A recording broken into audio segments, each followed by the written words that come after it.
तो हिंदुस्तान चले, तुम चलो तो हिंदुस्तान चले। हेलो दोस्तों, कैसे हैं आप सभी। स्वागत है आपका एक बार फिर से आपके अपने यूट्यूब चैनल शुभम दा ऑफिशियल में। दोस्तों, बहुत ही इम्पोर्टेंट टॉपिक के साथ आज हम फिर आपके सामने हैं, जहां दोस्तों हम लेके आए हैं मध्य प्रदेश के प्रमुख साहित्यकार एवं उनकी रचनाएं। साहित्यकार का मतलब फ्रेंड राइटर होता है और रचनाएं जो उनके द्वारा लिखा जाता है। तो दोस्तों ध्यान रखना है आपको, हम मध्य प्रदेश के उन राइटर्स के बारे में बात कर रहे हैं जो कि फेमस तो हैं ही और उनके द्वारा कुछ उनकी बुक भी बहुत फेमस हैं जो कि एग्जाम्स में आती ही आती हैं। तो फ्रेंड्स, आज हम सबसे पहले प्राचीन काल के मतलब एंशिएंट टाइम के जो राइटर्स हैं उनके बारे में बात करेंगे और मध्यकाल मतलब जो मिडिल पीरियड था राइटर्स का, उनके बारे में दोस्तों भी हम आज बात करेंगे। तो एक एक करके दोस्तों ध्यान से सुनिएगा, बहुत ही इंपॉर्टेंट टॉपिक है, एक क्वेश्चन तो आएगा ही आएगा। सबसे पहले दोस्तों हम बात करेंगे उत्तर रामचरित मानस की। किसकी दोस्तों? उत्तर रामचरित की। तो जो उत्तर रामचरित है दोस्तों, यह एक बुक का नाम है। इसके रचयिता या इसकी किसकी रचना थी तो आपको अच्छे से याद कर लेना है, यह महाकवि भवभूति की रचना थी। रचना मतलब फ्रेंड किसके द्वारा लिखा गया था? तो जो भवभूति है वह राइटर का नाम है। इनका साहित्य का नाम क्या था मतलब इनकी लिटरेचर का नाम क्या था? तो वह उत्तर रामचरित है। आपको बहुत अच्छे से याद कर लेना है। याद कैसे करेंगे? तो देखिए फ्रेंड, रामचरित, जब भी हम रामचरितमानस को सुनते हैं या पढ़ते हैं तो हमें अच्छे भवभूति जो हमारे भाव होते हैं वह बहुत ही अच्छे हो जाते हैं। तो यहाँ आप दोस्तों ट्रिक लगा सकते हैं कि उत्तर रामचरित जो बुक का नाम है या जो साहित्य है वह महाकवि भवभूति ने लिखा था। फ्रेंड्स, आप देख सकते हैं कि उत्तर और रामचरित दो वर्ड हैं। इसी तरीके से फ्रेंड भव और भूति भी दो यहाँ पर अलग अलग नाम हैं। इससे भी आप टिक लगा सकते हैं कि उत्तर रामचरित दोस्तों महाकवि भवभूति ने लिखी थी। आगे दोस्तों बात करेंगे मेघदूत।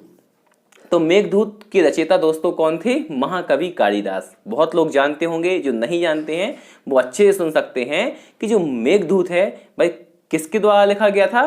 तो महाकवि कालिदास के द्वारा लिखा गया था। याद कैसे करेंगे? देखिए फ्रेंड्स, मेघदूत में से मेघ निकाल लेंगे।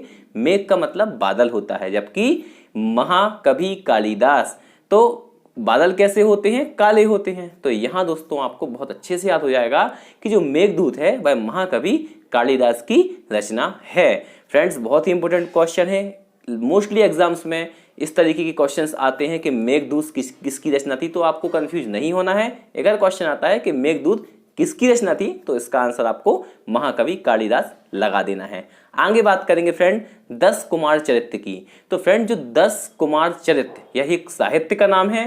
किसके द्वारा इसको राइट किया गया था? किसके द्वारा इसको लिखा गया था? तो महाकवि दंडी। क्या दोस्तों याद करेंगे? महाकवि दंडी के द्वारा इसको लिखा गया था। इसको दोस्तों याद कैसे करेंगे? देखिए फ्रेंड, 10 कुमार चरित्र और महाकवि दंडी, तो 10 डंडियां मतलब हमें पनिशमेंट के तौर पर 10 डंडियां पड़ी। अगर आप यहाँ ट्रिक लगाएंगे तो देखिए फ्रेंड, जो 10 कुमार से 10 निकाल देना है जिसका मतलब संख्या होती है 10, 8, 9, 10। इसी तरीके से महाकवि डंडी से हमको स्टिक बना लेना है और 10 डंडियों की पनिशमेंट अपने आप को दे लेनी है। इससे आपको याद रहेगा कि 10 कुमार चरित्र दोस्तों महाकवि दंडी की रचना थी। इसी तरीके से दोस्तों बात करेंगे रघुवंश की। तो रघुवंश फ्रेंड जो रचना थी यह भी महाकवि कालिदास की रचना थी। जैसा कि मैंने आपको अभी ऊपर बताया है कि मेघदूत जिस तरीके से कालिदास की रचना थी, इसी तरीके से रघुवंश, तो रघुवंश भी दोस्तों कालिदास की प्रमुख रचनाओं में से एक है। आपको बहुत अच्छे से याद कर लेना है, या रघुवंशी कालिदास अगर आप ट्रिक लगा लेंगे तो आपको हमेशा याद रहेगा कि जो रघुवंश है वह किसकी रचना है? कालिदास की रचना है। आगे दोस्तों बात करेंगे मालती माधव। तो देखिए फ्रेंड, मालती माधव के रचयिता कौन है? तो महाकवि भवभूति इसके रचयिता हैं। मालती और माधव दो अलग अलग शब्द हैं दोस्तों। इसी तरीके से भव और भूति दो अलग अलग शब्द हैं। इससे आपको बहुत अच्छे से याद रहेगा। आगे दोस्तों बात करेंगे कुमार संभव की। तो दोस्तों कुमार संभव भी महाकवि कालिदास की रचना है। याद कैसे करेंगे? तो कालिदास कुछ भी लिखते हैं वो संभव हो जाता है। अगर आप ऐसे ट्रिक लगाते हैं दोस्तों तो आपको बहुत अच्छे से याद रहेगा। तो क्वेश्चन आता है कि कुमार संभव किसकी बुक थी? तो महाकवि कालिदास की बुक थी। बात करेंगे फ्रेंड नीति शतक। तो नीति शतक फ्रेंड, श्रृंगार शतक और वैराग्य शतक फ्रेंड्स यह भर्तृहरि के द्वारा लिखी गई थी। अब भर्तृहरि कौन थे? महाराजा विक्रमादित्य जो कि उज्जैन के राजा थे, उनके भाई थे। और फ्रेंड्स भर्तृहरि की गुफाएं भी हमारी उज्जैन में स्थित हैं। तो फ्रेंड्स देखिए इनकी जो बुक थी उसके लास्ट में शतक शतक शतक आ रहा है। शतक का मतलब इंग्लिश में सेंचुरी होता है। जैसे नीति शतक, श्रृंगार शतक और वैराग्य शतक आप देख सकते हैं कि तीनों में शतक शतक शतक आ रहा है। तो फ्रेंड यह तीनों बुक जो है भर्तृहरि के द्वारा लिखी गई हैं, आपको बहुत अच्छे से याद कर लेना है। ठीक है दोस्तों, आगे बात करेंगे फ्रेंड्स मालविकाग्नि मित्रम।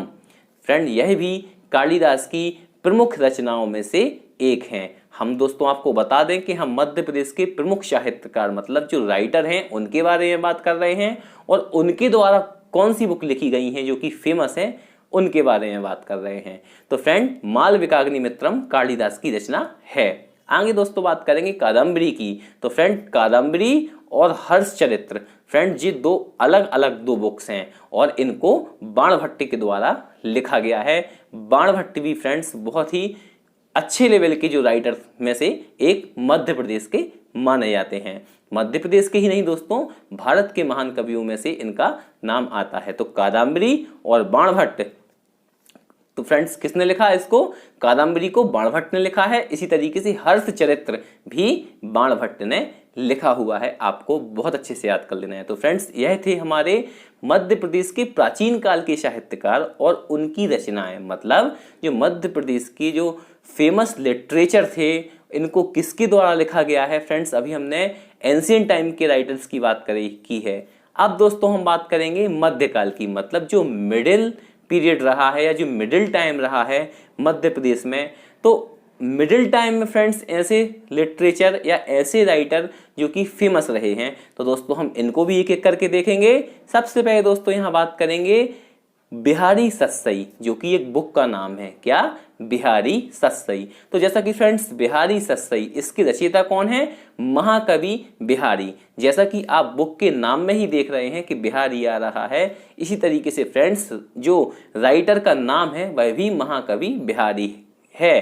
तो आपको कंफ्यूज बिल्कुल नहीं होना है, ना ही यहाँ पर किसी प्रकार की कोई ट्रिक की जरूरत है। जबकि दोस्तों बात करेंगे हम छत्साल दशक की। तो छत्साल दशक फ्रेंड्स यह भी भूषण की रचना है, जिसमें महाराजा छत्रसाल की गाथा का वर्णन किया गया है। तो जो छत्रसाल दशक है वह भूषण के द्वारा फ्रेंड्स लिखी गई है। बहुत ही इंपॉर्टेंट क्वेश्चन है, अच्छे से याद कर लेना है आप सभी को। आगे बात करते हैं फ्रेंड्स रामचंद्र का की बात करते हैं। रामचंद्र का भी दोस्तों एक बुक का नाम है जिसको केशव दास ने लिखा हुआ है। एंड फ्रेंड्स युद्ध के मैदान में भगवान श्री कृष्ण ने अर्जुन को हे केशव कह के पुकारा है। तो देखिए फ्रेंड राम भी भगवान का नाम है और केशव भी भगवान का नाम है। तो आपको बहुत अच्छे से याद कर लेना है कि रामचंद्र का और किसकी फ्रेंड्स यह रचना है? केशव दास की रचना है। उम्मीद करता हूं दोस्तों आप सभी को बहुत अच्छे से याद हो रहा होगा। एंड फ्रेंड्स ऐसे दोस्त हमारे जिनको एक बार में याद नहीं हो रहा है, वीडियो को रिप्ले कीजिएगा, आपको बहुत अच्छे से याद हो जाएगा। आगे दोस्तों बात करेंगे रसिक प्रिया। तो फ्रेंड रसिक प्रिया भी केशव दास की प्रमुख रचनाओं में से एक है। ठीक है फ्रेंड्स, अगर क्वेश्चन आता है कि रसिक प्रिया के राइटर कौन है तो केशव दास, आप इसका आंसर लगा देंगे। इसी तरीके से दोस्तों आगे बात करेंगे अली जाह प्रकाश, एक बुक का नाम है जिसको पद्माकर। अब देखिए फ्रेंड पद्माकर जो कि आपको एक राइटर का नेम है लेकिन आपको ये जैन धर्म से संबंधित लग रहा है। तो आप यहाँ ट्रिक क्या लगा लेंगे कि जो जैन की मुनि होते हैं वह ज्ञान के प्रकाश से भरे होते हैं। तो आपको अली जा प्रकाश से प्रकाश को निकाल लेना है और पद्माकर जैन के गुरुओं का नाम है या जैन से संबंधित लग रहा है। अगर आप ऐसा ट्रिक लगा लेंगे आपको याद हो जाएगा कि अली जा प्रकाश फ्रेंड्स इसके जो राइटर हैं वह पद्माकर हैं। इसी तरीके से फ्रेंड रस रत्नाकर। तो फ्रेंड रस रत्नाकर जो बुक का नाम है, इसके राइटर कौन थे? तो संत स्वरूप दास। देखिए फ्रेंड, अब जब जो हमारे संत लोग होते हैं, जो साधु संत होते हैं, ये हमारी समाज के लिए रत्न के समान होते हैं, जो कि हमारी पूरी समाज को आईना दिखाते हैं, अच्छे पथ पर चलने का रास्ता दिखाते हैं। तो रस रत्नाकर किसके द्वारा लिखा गया है? संत स्वरूप दास के द्वारा लिखा गया है। आपको कंफ्यूज बिल्कुल नहीं होना है। इसी तरीके से फ्रेंड्स, आज की मध्यकाल की मध्य प्रदेश की आखिरी रचना की बात करते हैं, जहां दोस्तों हम बात करेंगे रत्नपुर का इतिहास। तो फ्रेंड, जो रत्नपुर का इतिहास बुक का नाम है या साहित्य का नाम है, इसको रेवा राम बाबू के द्वारा लिखा गया था। तो फ्रेंड, बिल्कुल यूनिक नेम है, यहाँ ट्रिक की बिल्कुल जरूरत नहीं है। फिर सुन लेंगे एक बार, रतनपुर का इतिहास, जो फ्रेंड एक जो बुक का नाम है वह रेवाराम बाबू के द्वारा लिखा गया था।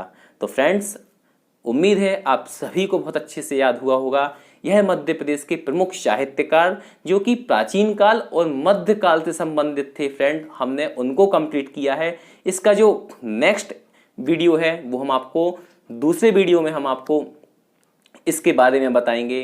तो दोस्तों, आज के लिए इतना ही। देखते रहिएगा शुभम द ऑफिशियल एंड अपने दोस्तों में फ्रेंड इसको शेयर, लाइक और कमेंट्स करने को भूलिएगा और आप खुद भी कीजिएगा। आज के लिए इतना ही। देखते रहिए शुभम द ऑफिशियल। घर पर रहिएगा।